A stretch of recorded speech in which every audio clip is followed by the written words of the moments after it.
नमस्कार. आज आपण इतिहासाच्या एका अशा रक्तरंजित पानावर नजर टाकणार आहोत जे सूड, विश्वासघात आणि पिढ्यानं पिढ्या चाललेल्या वैराच्या कथांनी भरलेलं आहे. आपल्यासमोर एका पुस्तकातलं एकच पान आहे, पण हे एक पान आपल्याला थेट त्या काळात घेऊन जातं जिथे शब्दांना किंमत नव्हती, फक्त तलवारीच बोलत होत्या. हो, आणि हे वैर म्हणजे एका साखळीसारखं आहे. एकातून दुसरं, दुसऱ्यातून तिसरं, आणि ही साखळी इतकी घट्ट आहे की ती तोडणं जवळपास अशक्य होऊन बसतं. आज आपण याच साखळीच्या कड्या उलगडणार आहोत. बरोबर. आपलं आजचं मिशन आहे या एका पानाच्या आधारावर शिके, मोरे आणि कदम या 3 घराण्यांमधल्या वैराचा चक्रव्यूह समजून घेणं. चला तर मग या गुंतागुंतीच्या नात्यांचा आणि इतिहासाचा शोध घेऊया. आणि याची सुरुवातच एका अशा वैराने होते जिथे मध्यस्थी करणाऱ्याचं डोकं धडावर राहत नव्हतं. तर या कथेची सुरुवात होते शिके आणि मोरे यांच्यातील एका महाभयानक वैराने. या पानात लिहिलंय की जहागिरीच्या वाटणीवरून त्यांच्यात हाडवैर पेटलं होतं.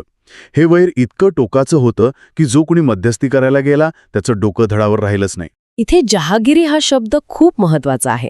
त्या काळात जहागिरी म्हणजे फक्त जमिनीचा तुकडा किंवा म्हणजे उत्पन्न मिळवण्याचं साधन नव्हतं. जहागिरी म्हणजे सत्ता, जहागिरी म्हणजे प्रतिष्ठा, आणि जहागिरी म्हणजे त्या घराण्याची ओळख होती.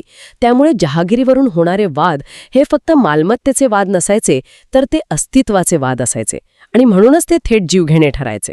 अच्छा, म्हणजे हे वैर फक्त जमिनीसाठी नव्हतं, तर आमचं वर्चस्व श्रेष्ठ की तुमचं या ईर्ष्येतून पेटलेलं होतं.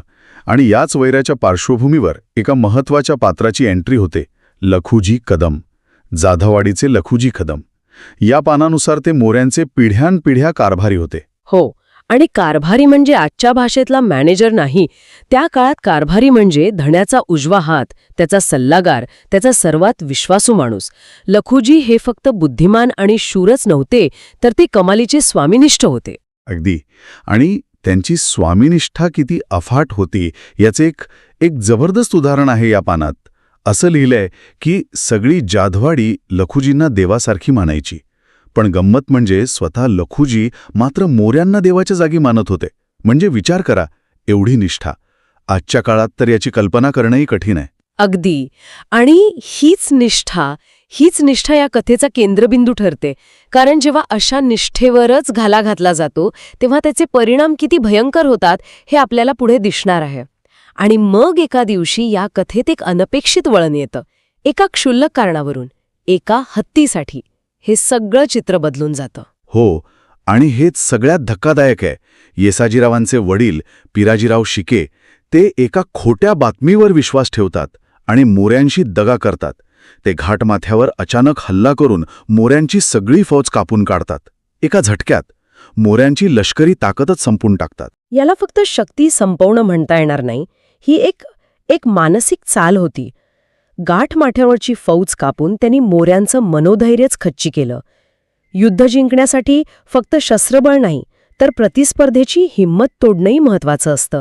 हे पिराजीरावांना नेमकं माहीत होतं. त्यांनी मोऱ्यांच्या अस्तित्वावरच घाला घातला. पण तरीही या सगळ्यात एक माणूस हार मानायला तयार नव्हता, लखुजी कदम.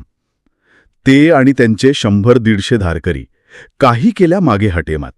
एका बाजूला शिक्यांची मोठी फौज आणि दुसऱ्या बाजूला लखुजी आणि त्यांचे मोजके पण चिवट सैनिक.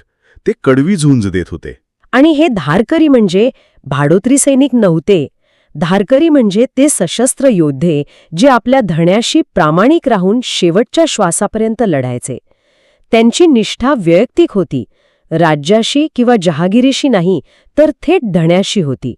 म्हणूनच 100-150 धारकरी हजारो सैनिकांना भारी पडत होते, कारण ते पगारासाठी नाही, निष्ठेसाठी लढत होते. आणि इथेच पिराजीरावांना कळतं की लखुजींना समोरासमोर हरवणं शक्य नाही. मग ते जो डाव टाकतात तो युद्धनीतीला काळीमा फासणार आहे. पण मला एक प्रश्न पडतोय, पिराजीरावांनी थेट लखुजींच्या गावावर हल्ला का केला असेल? म्हणजे युद्धात सैनिकांना लक्ष्य केलं जातं, पण थेट नागरिकांना आणि त्यांच्या घरांना जाळणं हे त्या काळात सामान्य होतं का? की ही एक अपवादात्मक क्रूरता होती? खूप महत्वाचा प्रश्न आहे हा. युद्धात काही नियम, काही संकेत तेव्हाही पाडे जायचे. स्त्रिया, मुलं आणि निशस्त्र नागरिकांवर सहसा हल्ला केला जात नसे. पण पिराजीरावांनी हे सगळे संकेत पायदळीत उडवले. यामागे एक थंड आणि क्रूर रणनीती होती. त्यांना माहीत होतं की लखुजींची खरी ताकद त्यांची तलवार नाही, तर त्यांचं मनोधैर्य आहे. आणि ते मनोधैर्य त्यांच्या लोकांमध्ये, त्यांच्या गावात वसलेलं आहे. जर गावच उद्ध्वस्त केलं तर लखुजी आतून तुटतील. हा शस्त्रांचा नाही, तर भावनांचा खेळ होता. आणि नेमकं तेच घडतं. पिराजीराव आपल्या सैनिकांना लखुजींच्या गावी जाधववाडीवर छापा मारायला सांगतात. फक्त छापा नाही, तर संपूर्ण गाव जाळून टाकण्याचा आदेश देतात. विचार करा त्या दृश्याचा. ज्या गावासाठी, ज्या लोकांसाठी लखुजी लढत होते, तेच गाव त्यांच्या डोळ्यांदेखत राख होत होतं. ही बातमी जेव्हा लढाईच्या मैदानात लखुजींच्या कानावर पडते, तेव्हा त्यांच्या हातातली तलवार गळून पडते. ते पूर्णपणे खचून जातात, हताश होऊन कोसळतात. कारण ज्यांच्या संरक्षणासाठी ते लढत होते, तेच आता शिल्लक राहिले नव्हते. लढण्याचं कारणच संपलं होतं. आणि याच संधीचा फायदा घेऊन पिराजीराव त्यांचं मुंडकं कापतात आणि त्या एका क्षणी एका वैराचा शेवट होतो आणि दुसऱ्या, अधिक भयानक आणि व्यक्तिगत वैराची सुरुवात होते. मोरे शिंकेचा वैर संपतं आणि शिंके विरुद्ध कदम या कधीही न संपणाऱ्या सूडचक्राला तोंड फुटतं. पण ते संपवताना त्यांनी एका तिसऱ्याच घराण्याला, जे आतापर्यंत फक्त निष्ठावान होतं, त्यांना या सूडाच्या चक्रात ओढलं. लखुजींचा मृत्यू हा फक्त एका योद्ध्याचा मृत्यू नव्हता, तर तो एका विश्वासाचा, एका निष्ठेचा खून होता. आणि त्या खुनाने एका नव्या, कधीही न संपणाऱ्या द्वेषाला जन्म दिला. इथून पुढे जे घडतं ते अक्षरशः अंगावर शहारे आणणार आहे. लखुजींच्या गावात ज्यांची घरची माणसं मारली गेली होती, ज्यांची घरं जाळली गेली होती, त्यांच्या मुलाबाळांनी हातात तलवारी आणि कुऱ्हाडी घेतल्या. त्यांनी पक्का निश्चय केला की आता शिके घराण्याला मुळासकट उपटून काढायचं. इथे एक महत्वाचा बदल होतो. आता हे वैर जहागिरीसाठी किंवा सत्तेसाठी राहिलेलं नाहीये. आता ते आपल्या बापाच्या, आपल्या माणसांच्या रक्ताचा बदला घेण्यासाठीचं वैर बनलंय. आता ही लढाई राजकीय नाही, तर पूर्णपणे वैयक्तिक झालीय. सुडाची आग आता प्रत्येक घरात पेटलीय. आणि ही सगळी मंडळी लखुजींचा मुलगा रायराव याच्या नेतृत्वाखाली जाधवाडी आणि यशवंत माचीच्या घनदाट जंगलात आश्रय घेतात. त्यांचं आयुष्यच बदलून जातं. ते आता शेतकरी किंवा सामान्य नागरिक राहिलेले नाहीत. ते लुटालूट आणि जाळपोळ करत आयुष्य जगू लागतात. त्यांचा एकच उद्देश होता, शिके घराण्याचा विनाश. हे स्थित्यंतर खूप महत्वाचं आहे. हे वैर आता फक्त 2 राजांपुरतं किंवा 2 घराण्यांपुरतं मर्यादित राहिलेलं नाहीये, तर ते आता सामान्य लोकांपर्यंत पुढच्या पिढीमध्ये उतरलं आहे. लहान मुलं सुडाच्या भावनेने मोठी होत आहेत.